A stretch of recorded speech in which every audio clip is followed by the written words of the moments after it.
Hi எல்லோருக்கும் வணக்கம். Big boss season 8 Tamil. So அந்த வீடியோவில் நம்ம முத்துக்குமரன் அவர்கள் வந்து பார்த்தீங்கன்னா சௌந்தர்யா அவர்களுடன் சேர்ந்து தூக்கப்படுவார்கள். ஏன்னா 2 எவிக்டட் கண்டஸ்டன்ஸ் அப்படிங்கிறது வந்து சொல்லியிருந்தாங்கல்ல. ஸோ அது வந்து இந்த மாதிரி இருக்குமா, ஹிந்தியில் இப்படி நடந்திருக்கு தெரியுமா அப்படின்ற மாதிரி வந்து ஒரு வேகமாக ஒரு ரூமர் வந்து பரவிட்டு இருக்கு. ஸோ அதை பற்றி அந்த வீடியோ டிஸ்கஸ் பண்ண போகிறோம். ஸோ வீடியோக்குள்ளே போகிறதுக்கு முன்னாடி நம்ம சேனலுக்கு நீங்கள் புதுசாக இருந்தீங்கன்னா கண்டிப்பாக சப்ஸ்கிரைப் பண்ணிக்கோங்க. வீடியோ மறக்காமல் ஒரு லைக் பண்ணிக்கோங்க. இப்போ நம்ம வீடியோக்குள்ளே போகலாம். ஸோ பிக் பாஸ் 8 தமிழில் உள்ளே வர கண்டஸ்டன்ஸ் 2 பேர், சரியா? எவிக்டட் கண்டஸ்டன்ஸ் உள்ள ரீப்ளேஸ் பண்ணிக்கலாம். ஆனால் வெளியே வந்து பார்த்தீங்கன்னா இன்னொருத்தவங்களை அனுப்பணும் அப்படின்ற மாதிரி சொல்லிட்டாங்க, சரியா? இது வந்து எனக்கு தெரிந்து வந்து பார்த்தீங்க அப்படின்னா ஒரு ஃபேராக இருக்குமான்னு கேட்டிங்கன்னா ஃபேர் கிடையாது. இல்லையே, ஹிந்தி பிக் பாஸ் நடந்திருக்கு தெரியுமா அப்படின்ற மாதிரி என்கிட்ட கேட்டிங்கன்னா நான் ஹிந்தி பிக் பாஸ் ரிவ்யூ பண்ணியிருக்கேன். அதில் என்ன நடந்தது நான் சொல்கிறேன். அது அந்த மாதிரி நடக்கலை. ஏன்னா வெளியே ஏற்றப்பட்ட ஒரு கண்டஸ்டன்ஸ் திருப்பி உள்ளே வந்து அவங்க வந்து ஒரு பவர் கொடுத்து அவங்க என்ன டாஸ்க் விளாண்டாலும் உள்ளே வந்து பார்த்தீங்கன்னா வருவதற்கான காரணம் அப்படிங்கிறது வந்து மிகைப்படுத்த முடியாது. ஹிந்தியில் நடந்தது டாப் 11 இருந்தாங்க பிளேயர்ஸ், அதில் வரிசைப்படுத்துனாங்க. அப்போ ஸ்ருத்திகா அர்ஜுன் இருக்காங்கள, நம்ம தமிழ் பொண்ணு, அவங்க என்ன பண்ணாங்கன்னா அவங்க தான் டைம் கார்ட்னா அவங்க வந்து அந்த வாரத்துக்கான கேப்டன் பதவி மாதிரி. டைம் கார்ட்னா அந்த வீட்டுக்கு கடவுள் அப்படின்னு அர்த்தம், சரியா? அந்த கடவுள் பொசிஷனுக்கு இருந்தாங்க. அப்போ வந்து என்ன பண்ணாங்கன்னா டிக் விஜய் அப்படின்னு சொல்லிட்டு ஒரு பிக் பாஸ் சொல்லுவார் டாப் 5 கண்டஸ்டன்ஸ் அவர் அப்படின்ட்டு. ஸோ ஸ்ட்ராங்கான கண்டஸ்டன்ட். அவரை வந்து என்ன பண்ணுவாங்க, ரேங்கிங்கில் வந்து ஸ்ருத்திகாவுக்கும் டிக் விஜய்க்கும் ஒரு ஃபைட் இருக்கும். அப்போ வந்து கீழே இறக்கியிருப்பாங்க 11. உடனே பிக் பாஸ் வந்து கேட்பார் ஸ்ருத்திகா கிட்ட, இந்த மாதிரி பார்த்துக்கோங்க 11 இறக்கிட்டீங்க, இவர் வந்து ரொம்ப ஸ்ட்ராங்கான பிளேயர், டாப் 5ல் இருக்கார், நீங்கள் இன்னொரு தடவை முடிவு வந்து பண்ணிக்கோங்கம்பார். எனக்கு ஓகே சார் அப்படின்றாங்க.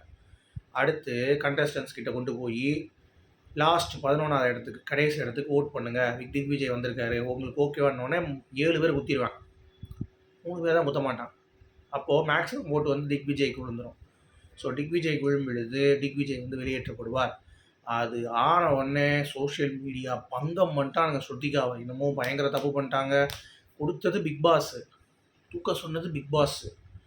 அவங்க வந்து ஒரு டாஸ்க்காக கொடுத்தது இவங்க பண்ணிட்டாங்கன்னு சொல்லிட்டு அவங்களுக்கு அவ்வளோ நெகட்டிவிட்டி அந்த வாரத்தில் வந்து பரப்புனாங்க, ஓகேவா? ஸோ அப்படி இருக்கும் பொழுது அதே மாதிரி தமிழில் விஜய் டெலிவிஷன் இந்த ஒரு வாரத்தில் நம்ம நேஷ்னல் லெவலுக்கு போகணும், பயங்கரமான ஒரு டிஆர்பி வரணும் அப்படின்னு சொல்லி கொண்டு வந்து நினச்சாங்கன்னா அது வந்து நடக்கும். பட் இதுதான் டிஆர்பியே இல்லையே.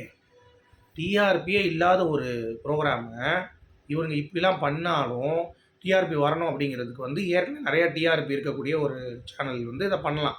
இப்போ ஹிந்தி வந்து ஏற்கனவே நிறைய வியூவர்ஸ் பார்க்குறாங்க.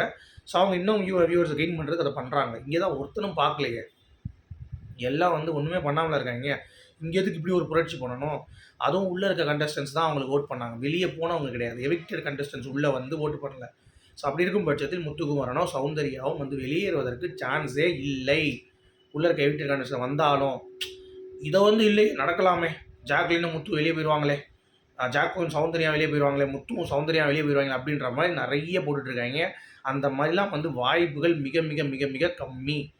அதாவது வாய்ப்பு கம்மின்னு சொல்கிறது வாய்ப்பே கிடையாது.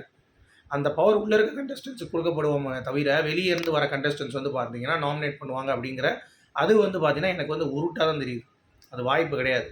மேபி உள்ளே இருக்க கண்டஸ்டன்ஸை செலக்ட் பண்ணி அதில் ஒருத்தவங்க ஸ்பெஷல் பவர் கொடுத்து அதில் ஒருத்தவங்க செலக்ட் பண்ண சொல்லி அடுத்து உள்ளே இருக்க கண்டஸ்டன்ஸே ஓட் பண்ணி ஸ்ருதிகா ஐடி பண்ணாங்க, அந்த மாதிரி அனுப்புவாங்களே தவிர பழைய கண்டஸ்டன்ஸ் பவர் கிடையாதுங்க. ஆக்சுவலாக கான்ட்ரவர்சி கிரியேட் பண்ணுறதுக்காக அதை பண்ணியிருக்காங்க.